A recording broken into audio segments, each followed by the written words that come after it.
krisia eta eraldaketa, horra Erdi Aroko azken mendeetako ezaugarriak.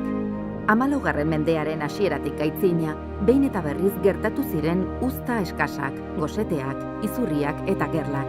Horien ondorioa dira despopulazioa eta miseria. Oztopoak oztopo, Nafarroa berrantolatu egin zen.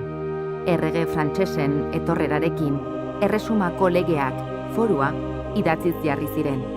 Erresuma ordezkatzeko batzarra sortu zen, gorteak, eta lurraldearen gobernamendua eta justizia administrazioa hobetu. Zaitasunei bizkarra emanda, Nafarroako gorteak Erriberriko jauregian distiratu zuen.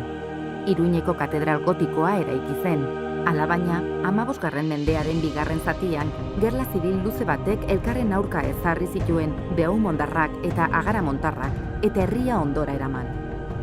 Nafarroa auzo indartsu eta oldarkorren artean harrapatua baitzegoen, Frantzia hartu zuen erreferentzia kultural eta politikotzat. Handik etorri zitzaizkion errege-erreginak, gobernatzaileak eta apezpikuak, han ikasten zuten bere gidariek eta handik etortzen ziren modak. Dokumentuen ekoizpena hazi egin zen.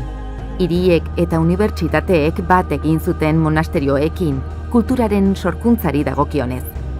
Nafarroako kronikariak resumaren iragana kontatzen hasi ziren.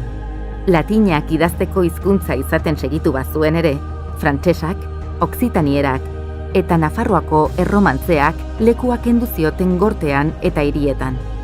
Azken hori erreinuko hizkuntza ofiziala bilakatu zen azkenik. Hala ere, etxean, karrikan eta are gortean ere nafar gehienek euskaraz mintzatzen segitu zuten. Areago, euskaraz idazten gutxik bazekiten ere, idazten hasi ziren.